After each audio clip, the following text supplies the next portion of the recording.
স্বামী থাকাকালীন কেউ আমার গালে টান দিতে পারবো না, কারণ ও আমার যথেষ্ট পরিমাণ সেফ দেয়। যেহেতু বাড়ি থেকে 20,000 টাকা নিয়ে তো আপনি চাইলে তো ধরেন আপনার স্বামীকে একটা রিক্সা কিনে দিতে পারতেন বা আপনি ছোটখাটো একটা বাসা কিনে দিতে পারতেন, কিন্তু আপনি কমলাপুর স্টেশনটা বেছে নিচ্ছেন কেন? না, তখন 20,000 টাকা নিয়ে এসেছিলাম, তখন ওই মুহূর্তে যদি আমি বিয়েটা না করতাম তাহলে আমি ওরা হারাই ফেলতাম। আমার আব্বু আম্মু কিন্তু আমি বিয়ে করার পরের দিনই এসে আমারে 5 নম্বরে মানে অনেক মারছে নিয়ে যাওয়ার জন্য। আমি বলছি না, আমার বিয়ে হয়ে গেছে, আমি আর যাবো না তোমাদের সাথে।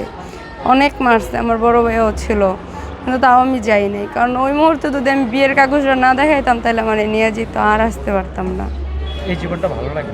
এই জীবনটা ভালো মানে না লাগলেও আমার এটা ভালো লাগে যে আমি একটা মানুষরে তো এই যে মানে নেশার জগতে ভালো করতে পারছি, সে আমার পাশে আছে। এই জগৎটা ভালো না লাগুক, একটা মানুষকে তো ভালো করতে পারছি। আপনার নাম? আমার নাম মোসাম্মদ তামান্না, কিন্তু মিডিয়াতে ভাইরাল হয়েছে মিনা বলে। বাড়ি কোথায়? আমার দেশের বাড়ি নেত্রকোনা। তো বাবা মার উদ্দেশ্যে কোনো কিছু বলতে চাচ্ছেন?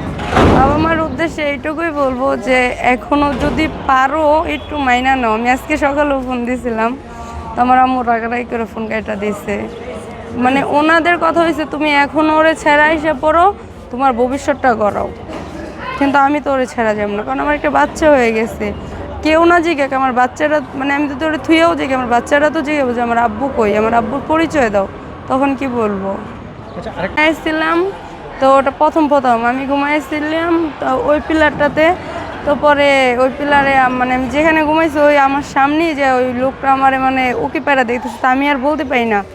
তো এর ভিতর ও গাড়িতে নেমা মানে ওই পাশে গাড়ি ঢুকছে, ওই গাড়ির জানলা দিয়ে নাকি গেটের থেকে দেখে পরে এসে মানে ওরে মারা শুরু করছে। তো আমি লাফাই ওই টাইমে কী হয়েছে মারতাছ ওকে, হয় তোমারে দেখতেছিল কেমনে, মানে ও তোমার উকি পেরা পেরা দেখতেছে। তারপরে ও গায়ে হাত হাত দেওয়ার জন্য মানে ইয়ে করতেছে। পরে আমি মানে গায়ে হাত দিলে তো আমি বসতাম, তো আমার গায়ে হাত দেয়নি, মানে ওই ঝুঁকি পা দিতে মানে এরকম অনেকই হয়েছে যে আমার জন্য অনেক কাউরে মারছি, এই যে আর অনেক পোলা প্যানের আমার জন্য মারছি।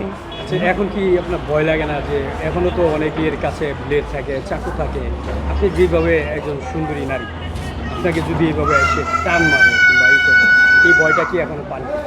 এখনও পাই, কারণ এই জায়গায় মানুষরা বেশিরভাগ নেশা করা হুমকি দেয়, মানে আপনার সাথে মানে ভালো কথা বললেও আপনি খারাপ হয়ে যায়, খারাপ কথা বললেও ভালো হয়ে যায়, এরকম হুমকি দেয়। কিন্তু আমি এটা বিশ্বাস করি যে আমার স্বামী থাকাকালীন কেউ আমার গালে টান দিতে পারবো না, কারণ ও আমার যথেষ্ট পরিমাণ সেফ দেয়। মানে ও যদি 100% ভিতরে 40% স্ট্যান্ডে থাকে, 60%ই আমার বাচ্চার পাশে থাকে। আপনি যেটা আপনার কি কষ্ট হয় না, মানে ধরেন আগের জীবনটা কখনো ভাবেন বা কান্না আসে না যে কী ছিল? হ্যাঁ, মাঝে মাঝে আসে, কিন্তু কিছু করার নাই। তো আমি তো মনে করেন যে নিজের ইচ্ছাই জীবনটা বাইছা নিয়েছি, কারণ ওরে ভালো বানাইতে যায়া। তো ওই জীবনটা আমার অনেক সুখের ছিল, অনেক শান্তিতে ছিল, কিন্তু এই জীবনটা শান্তি মানে সুখের না হলেও শান্তি আছে অনেকটা। যাকে ভালোবাসতেন তার দ্বারা এই বিয়ের পর থেকে কি মানে কোনো ধরনের কষ্ট পেয়েছেন?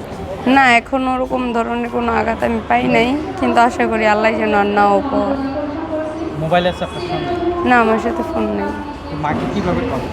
ওই যে মাইন্ডসেট থেকে ফোন চায়া নিয়ে ফোন দিই।